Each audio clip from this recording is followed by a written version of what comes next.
नमस्कार साथियों, स्वागत है आपका आपके अपने चैनल साइलेंट क्लास नोट्स में। तो साथियों, अभी तक हमने भारतीय इतिहास के 18 वीडियो अपलोड कर दिए हैं और ये 19वां वीडियो है। तो 10,000 प्रश्नों की श्रृंखला का ये 19वां वीडियो है और सबसे महत्वपूर्ण टॉपिक है मध्यकालीन धार्मिक आंदोलन से।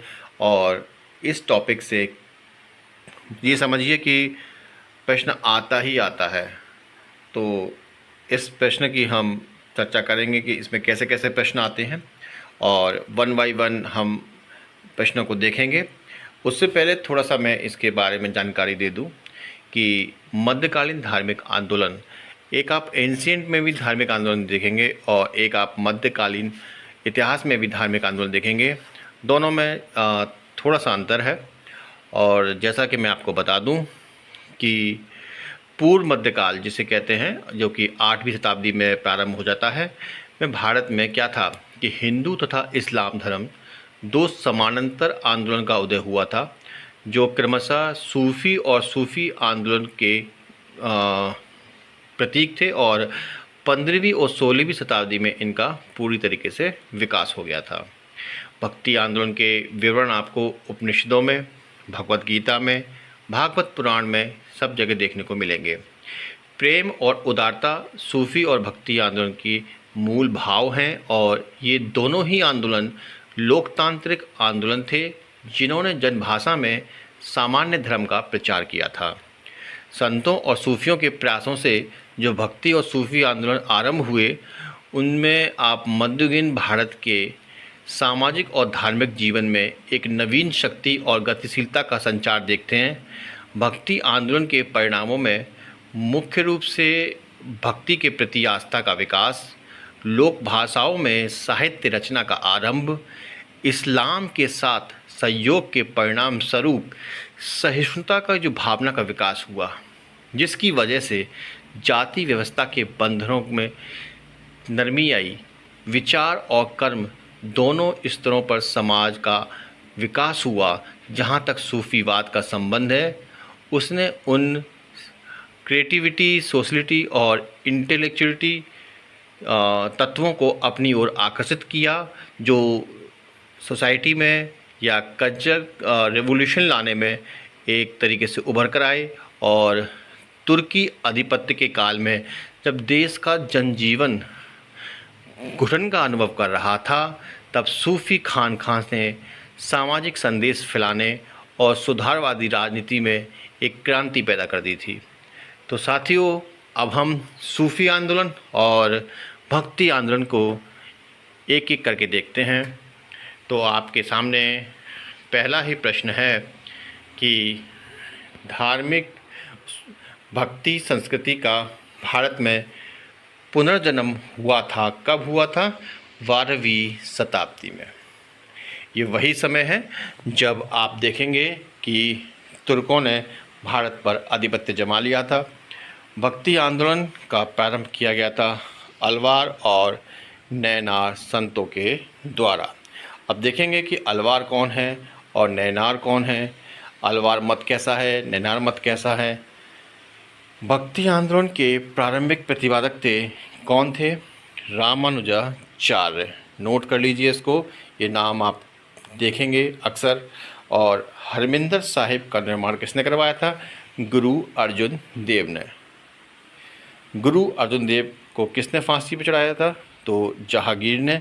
और सिक्कों को सशास्त्र किसने बनवाया? वो थे छठे गुरु हरगोविंद जी।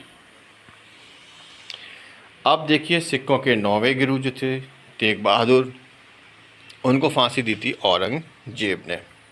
सिक्कों के 10वें गुरु गुरु गोविंद सिंह का जन्म कहाँ हुआ था? तो पटना में हुआ था। और खालसा पंथ की स्थापना किसने की थी? तो गुरु गोविंद सिंह ने। नैनार भक्त कौन थे? तो शिव जी के भक्त थे नैनार। और नैनारों की संख्या कितनी थी? तो 63 है नैनारों की संख्या। और ये शिव भक्त होते थे। अलवार वैष्णव धर्म मानने वाले थे, तो अलवार संतों की संख्या थी 12। रामचरितमानस, विनय पत्रिका और कवितावली के रचनाकार कौन थे? तो तुलसीदास थे। नाम सुना होगा, अक्सर आपने कहीं ना सुना हो तो रामचरितमानस का तो नाम सुना ही होगा। और सूरदास किसके शिष्य थे? वल्लभाचार्य के। सूरसागर किसकी रचना है? तो सूरदास की, नाम से ही मालूम पड़ जाता है। और मीराबाई ने कृष्ण को किस रूप में आराधना की थी? तो पति के रूप में। असम में भक्ति का प्रचार प्रसार किसने किया? तो शंकर देव ने। ये प्रश्न कई बार आ चुका है। और सिख धर्म के संस्थापक कौन थे? तो गुरु नानक थे। गुरु नानक का जन्म कहाँ और कब हुआ था? तो पंजाब की ही, जो कि पाकिस्तान में पड़ता है, तलवंडी नामक ग्राम में हुआ था 1469 में। शंकराचार्य का जन्म 788 ईस्वी में हुआ था, पर कहाँ हुआ था ये स्थान पूछा है। तो साथियों, ये जगह है केरल की, जिसका नाम है कलादी। ठीक है। अद्वैत वेदांत दर्शन का प्रतिपादन किसने किया? शंकराचार्य ने। अब देखिए अद्वैत क्या है। अद्वैत मतलब जो आत्मा है वही परम ब्रह्म है, यानी कि आत्मा और परमात्मा में कोई भेद नहीं माना है। अद्वैतवाद ने ये कहा है कि दोनों एक ही हैं, कोई दो नहीं है, इसलिए इसका नाम क्या रखा है? अद्वैत। और इसके प्रतिपादक थे शंकराचार्य। किसे हिंदू धर्म का इक्विनाश कहा जाता है? तो शंकराचार्य को कहा जाता है। और रामानुज के प्रमुख अनुयायी कौन थे? तो वेदांत देशिक और पिल्लई लोकाचार्य। द्वैतावाद के प्रतिपादक कौन थे? तो माधवाचार्य। तो याद करने का ट्रिक ये है कि माधवाचार्य ने द्वैतावाद सिद्धांत दिया था। आखिर ये द्वैतावाद सिद्धांत है क्या? तो देखिए, इसमें आत्मा और परमात्मा, ठीक है, दो माने गए हैं। और इसको ट्रिक ये है कि आप ये सोचिए कि आत्मा और परमात्मा के मध्य में मध्वाचार्य। तो इस तरीके से आप इसको याद कर सकते हैं कि हाँ भाई, द्वैतावाद माधवाचार्य ने दिया था। चलिए नेक्स्ट हम पढ़ते हैं, सनक संप्रदाय के प्रतिपादक कौन थे? तो निम्बकाचार्य थे। अब निम्बका से आपको नींबू वाली फीलिंग आ रही होगी, लेमन, नींबू।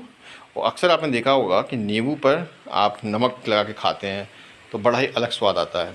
ठीक है, तो नमक और सनक, इस प्रकार से आप निम्बकाचार्य को सनक संप्रदाय से जोड़ सकते हैं। अगर मैचिंग में आ जाता है तो बहुत ही आसानी रहेगी। चलिए अगला प्रश्न आपके सामने है कि वेद परिजात सौरभ की रचना किसने की थी? तो निम्बकाचार्य ने ही की थी। वल्लभाचार्य का जन्म कहाँ हुआ था? बनारस, उत्तर प्रदेश में, जो कि सूरदास के गुरु भी थे। शुद्धाद्वैत वेदांत अगैर पुष्टि मार्गदर्शन के प्रवर्तक कहाँ था? तो वाराणसी में।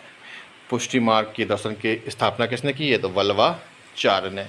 याद करने का ट्रिक ये है कि देखिए, जिसके पास बल होगा, ठीक है, जिसके पास बल होगा उसकी बात की पुष्टि हर कोई करेगा, है ना। और दूसरी ट्रिक ये है कि आप इसको याद करने के लिए देखिए, पुष्टि को समझिए मुष्टि। मुष्टि मतलब मुट्ठी जो बनाते हैं ना बॉक्सर, ठीक है, उनके पास बहुत सारा बल होता है। तो पुष्टि मार्ग, मुष्टि, ठीक है, और उससे बल्लभाचार्य से आप समझिए बल यानी कि पावर। इस प्रकार से आप इस ट्रिक से भी पुष्टि मार्ग के दर्शन के स्थापक का नाम याद रख सकते हैं। ट्रिक आप कोई भी बना लीजिए, पर याद रहनी चाहिए, क्योंकि अक्सर परीक्षाओं में ऐसे मत आपके सामने आएंगे कई सारे और आपको कन्फ्यूजन हो जाएगा। तो इनकी ट्रिक आप पहले से ही बना के रखेंगे तो परीक्षा हॉल में आपको किसी भी परेशानी का सामना नहीं करना पड़ेगा। नेक्स्ट है आपके सामने कि वल्लभाचार्य ने अपने मत का प्रचार कहाँ किया था? तो गुजरात और राजस्थान में। महापुरुषीय धर्म एक शरण संप्रदाय के संस्थापक थे शंकर देव। शिव ज्ञान बोधम की रचना किसने की है? मैंकदार ने। ठीक है, तो आप ये देखिए कि इस मैंकदार में देखो केदार, और केदार का संबंध किससे है? शिव जी से। शिव जी ने अपना ज्ञान का बोध कहाँ हुआ? केदार में। इस तरीके से आप इसको यहाँ पर रिलेट करके भी ट्रिक से याद कर पाएंगे। और अगला प्रश्न है कि किसने पुरंदरदास आंदोलन का श्री गणेश किया, शुरुआत की? तो श्री पादाचार्य हरिदास ने। ठीक है, और किसे कर्नाटक संगीत का पिता कहा जाता है? तो पुरंदरदास को। वीरशैव संप्रदाय को अन्य किस नाम से जाना जाता है? तो लिंगायत संप्रदाय से। किसने लिंगायत संप्रदाय की स्थापना की? तो वासव ने। कबीर का जन्म कहाँ हुआ था? मगहर, वाराणसी में। और कबीर किस विचारधारा से संबंधित है? तो निर्गुण विचारधारा से। तो आप देखेंगे कि भक्ति आंदोलन में दो प्रकार की विचारधारा उत्पन्न हुई थी, एक सगुण और एक निर्गुण। जो निर्गुण थी उसमें ईश्वर का कोई आकार नहीं माना गया है, ठीक है, लेकिन सगुण विचारधारा में ईश्वर को एक आकार माना गया, एक आकृति दी गई, और उसमें भी दो शाखाएं बन गई, एक राम विचारधारा की थी और एक कृष्ण भक्ति धारा, ठीक है। तो राम भक्ति धारा और कृष्ण भक्ति धारा दो शाखाएं बन गई थी सगुण में, ठीक है। तो उसमें भी हम देखेंगे जैसे मीराबाई वगैरह सब हैं ये सगुण भक्ति धारा के हैं, और ये जो हैं आपके कबीर जी ये निर्गुण भक्ति धारा के हैं। और ऐसे ही रैदास जी जो थे वो भी निर्गुण विचारधारा के थे। उनका ईश्वर कैसा है, जिसका कोई आकार नहीं है, ठीक है। तो ऐसा आपको देखने को मिलेगा भक्ति आंदोलन में। अगला प्रश्न है कि सिखों ने, ठीक है, सिखों ने कबीर के गीतों को किस में स्थान दिया है, तो आदि ग्रंथ में। सिखों ने कबीर के गीतों को स्थान दिया है आदि ग्रंथों में। और कबीर के गुरु कौन थे, रामानंद। और रैदास के गीतों को भी आदि ग्रंथ में इन्होंने स्थान दिया है सिखों ने। कबीर के शिष्य धर्मदास ने छत्तीसगढ़ में कौन सी संप्रदाय की स्थापना की है, तो धर्मदासी संप्रदाय की। रैदास किस विचारधारा के हैं, तो ये भी निर्गुण विचारधारा के हैं। चित्तौड़ की रानी शाली इनकी शिष्या थी, किनकी, रैदास जी की। रैदास के गीतों को किस में शामिल किया गया है, तो गुरु ग्रंथ साहिब में शामिल किया गया है। लिंगायतों की प्रमुख विशेषता क्या थी, तो जाति प्रथा का विरोध और शिवलिंग धारण करना। अल्लाना प्रभु और अक्का महादेवी, ठीक है, अल्लाना प्रभु और अक्का महादेवी किस संप्रदाय के संत थे, तो लिंगायत संप्रदाय के संत थे। लिंगायत शब्द आपने सुना होगा दक्षिण भारत में लिंगायत जनजाति के बारे में। और महाराष्ट्र का भक्ति आंदोलन केंद्रित था पंढरपुर के विठोबा पर। पशुपत संप्रदाय के संस्थापक कौन थे, तो लकुलिश पशुपत संप्रदाय के संस्थापक थे। वैष्णव मंत्र का प्रमुख ग्रंथ कौन सा है, भागवत पुराण हर कोई जानता है। और भावार्थ दीपिका और ज्ञानेश्वरी की रचना किसने की थी, संत ज्ञानेश्वर ने। और संत ज्ञानेश्वर के ऊपर 60 के दशक में एक मूवी भी आई थी संत ज्ञानेश्वर के ऊपर। और अक्सर इस में एक स्टोरी हमें देखने को मिलेगी कि संत ज्ञानेश्वर के माता पिता जो थे उनका बहिष्कार कर दिया था ब्राह्मण जाति के लोगों ने। और उन्होंने इससे आहत होकर के क्या किया था कि हालांकि वो भी ब्राह्मण थे लेकिन उनको फिर भी उनका बहिष्कार कर दिया गया था, तो उन्होंने आत्महत्या कर ली माता पिता ने। इससे आहत होकर के, जब बहुत छोटे छोटे थे संत ज्ञानेश्वर और इनके 4 भाई बहन हैं ये, और ये बचपन से ही फिर इनको बड़ा धक्का लगा इस बात का। और फिर उन्होंने क्या किया कि आगे चलकर ज्ञानेश्वरी और भावादीपिका जैसे ग्रंथ लिख डाले। और जो गीता थी उसको बहुत ही सरल भाषा में बनाया गया, जो कि एक आम जनजाति उसको सुन सके, उसका लाभ ले सके। तो ऐसे काम थे संत ज्ञानेश्वर के। ज्ञानेश्वर आरंभ में नामपंथी थे, परंतु बाद में किस संप्रदाय में शामिल हुए थे, तो बरकरी संप्रदाय में। संत नामदेव किस जाति के थे, तो रंगसाज और दर्जी जाति के थे नामदेव। और कौन प्रारंभ में एक दस्यु यानी कि डकैत जो होता है और हत्यारा था, तो नामदेव। और नामदेव के गुरु कौन थे, तो विशोबा खेचर थे। मराठी गीता किसे कहा जाता है, तो ज्ञानेश्वरी को। और ज्ञानेश्वरी का पहला विश्वस्त संस्करण किसने प्रकाशित किया था, एकनाथ ने। यदि संस्कृत देव भाषा है तो क्या मेरी मातृभाषा यानी मराठी दस्यु भाषा है, ये किसने कहा था, तो एकनाथ जी ने ही कहा था। अब आते हैं तुकाराम जी के ऊपर। तो तुकाराम कौन थे, तो एक मराठी संत थे और महानतम कवि थे। और भक्त तुकाराम किस मुगल सम्राट के समकालीन थे, तो ये जहांगीर के समकालीन थे। रामदास का किस संप्रदाय के संत थे, तो धरकारी संप्रदाय के थे रामदास। और दास बोध की रचना इन्हीं रामदास ने की है। और शिवाजी के गुरु जो थे वो समर्थ रामदास जी थे। बंगाल का भक्ति आंदोलन किस परंपरा से प्रभावित था, तो वैष्णव परंपरा से। चैतन्य जी का नाम आपने बहुत सुना होगा। गीत गोविंद की रचना बहुत बार पूछा गया है, जयदेव ने की थी। और जयदेव किसके दरबार में रहते थे, तो लक्ष्मण सेन। सेन वंश जो है आप देखेंगे कि बंगाल में ही था, पाल वंश के बाद सेन वंश आया था, तो उसी के ही एक शासक थे लक्ष्मण सेन। उनके ही दरबार में कौन रहते थे, जयदेव। प्रथम बंगाल बंगाली कवि किसे कहा जाता है? तो चंडीदास को प्रथम बंगाली कवि कहा जाता है। वांग्ला व्याकरण और वर्णमाला की रचना किसने की है? तो विद्यापति ने की है। चैतन्य महाप्रभु का जन्मस्थल नदिया, आपने नाम सुना होगा, बंगाल में ही है नदिया, इनका जन्मस्थल है, जिसे नवद्वीप भी कहते हैं। और चैतन्य महाप्रभु का जो असली नाम है वो है विशंबर मिश्रा। चैतन्य महाप्रभु का जन्मस्थल है नदिया नवद्वीप, और ये दोबारा रिपीट हो गया है। और अचित्य भेदा भेद की रचना किसने की है? तो इन्हीं ने की है, चैतन्य ने। अचित्य भेदा भेद की रचना चैतन्य ने अपने मत को किस माध्यम से व्यक्त किया है? तो भजन और कीर्तन के माध्यम से। आपने देखा होगा तस्वीरों में भजन और कीर्तन करते हुए चैतन्य जी को। और चैतन्य महाप्रभु किस संप्रदाय से जुड़े थे? तो गौड़ीय संप्रदाय से। मथुरा में अगर आप जाएंगे तो गौड़ीय संप्रदाय के आपको मंदिर देखने को मिल जाएंगे, और अक्सर वहाँ पे आपको बंगाली लोग ज़्यादा देखने को मिलेंगे। और किसे गौरांग प्रभु कहते हैं? तो चैतन्य जी को ही कहते हैं। उत्तर भारत में भक्ति आंदोलन का प्रारंभ, हाँ तो साथियों, उत्तर भारत में भक्ति आंदोलन के प्रारंभकर्ता कौन थे? तो रामानंद जी थे। और रामानंद किस संप्रदाय से संबंधित थे? तो वैष्णव संप्रदाय से संबंधित थे। रामानंद के आराध्य देव कौन थे? तो राम और सीता। रामानंद के अपने संदेश के प्रचार के लिए सबसे पहले किस भाषा का प्रयोग किया? तो हिंदी का।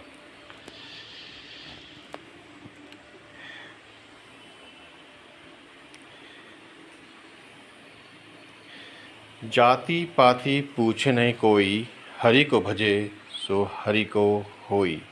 ये पंक्ति किसकी है? ये रामानंद जी की है। और इनके जो शिष्य हैं वो कौन कौन थे? तो रैदास जी थे, जो कि मोची जाति के थे।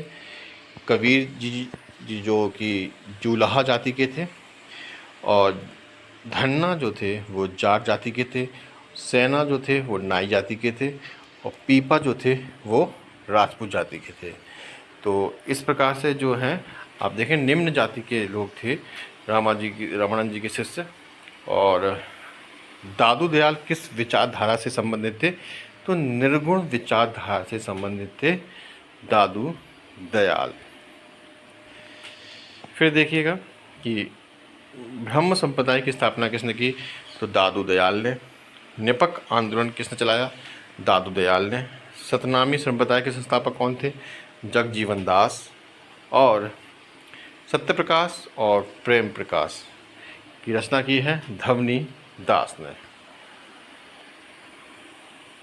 बिहार में सतनामी संप्रदाय के प्रवर्तक कौन थे? तो दरिया साहब। अजगर करे न चाकरी, पंछी करे न काम, इसके रचनाकार का क्या है नाम? हर कोई जानता होगा निश्चित रूप से, आपके दिमाग में ये कौन गया होगा? ये थे मलुकदास जी। असम का चैतन्य किसे कहा जाता है? तो शंकर देव को। पंजाब में सतनामी संप्रदाय के प्रवर्तक थे गरीबदास। और तुलसीदास किस विचारधारा के संत थे? तो सगुण विचारधारा के थे। यानी कि तुलसीदास जी किसको मानते थे? राम जी की पूजा करते थे। और राम शाखा जो है भक्ति शाखा, वो सगुण भक्ति शाखा है। गुरु नानक का धर्म उपदेश है मानव बंधुत्व का। और सिखों के दूसरे गुरु थे गुरु अंगद। भजनों के संग्रह सिखों में कौन से गुरु ने किया था? तो तीसरे गुरु अमरदास ने किया था। भजनों का संग्रह तीसरे गुरु अमरदास जी ने।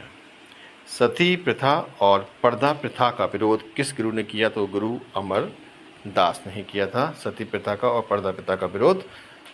और अमृतसर की स्थापना सिखों के किस गुरु ने की थी? तो चौथे गुरु रामदास ने।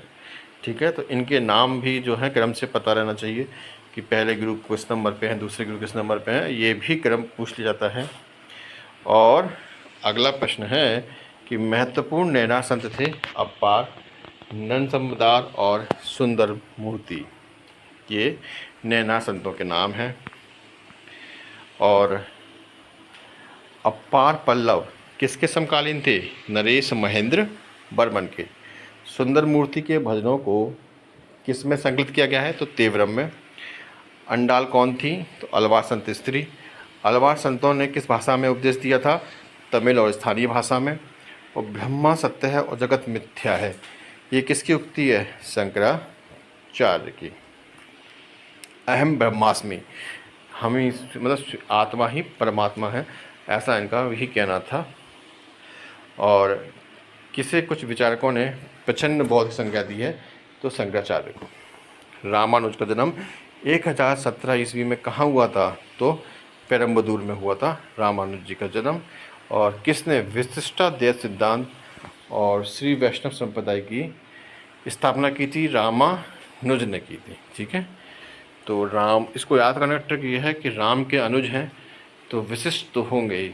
ठीक है, और राम के विशिष्ट हैं। अब देखिए, राम के अनुज कौन थे? लक्ष्मण। और वो कितने हो गए दोनों? राम और लक्ष्मण, दो। तो दोनों ही विशेष हैं। तो विशिष्टाद्वैत को इस तरीके से आप याद कर लेंगे, जीवन में कभी नहीं भूलेंगे। रामानुज के अनुयायियों की को क्या कहते हैं? वैष्णव। शिवाद्वैत मत के प्रवर्तक कौन थे? श्रीकांताचार्य शिवाद्वैत मत के प्रवर्तक थे, श्रीकांताचार्य। साथियों, अगला वीडियो हमारा जो होगा वो सूफी आंदोलन को लेकर के होगा। और अगर आपने अभी तक चैनल को सब्सक्राइब नहीं किया है तो चैनल को ज़रूर सब्सक्राइब कर लें और बेल आइकन ज़रूर दबा लें, ताकि समय से आपको नोटिफिकेशन मिल जाए और आप तत्काल अपनी परीक्षा की तैयारी करते रहें।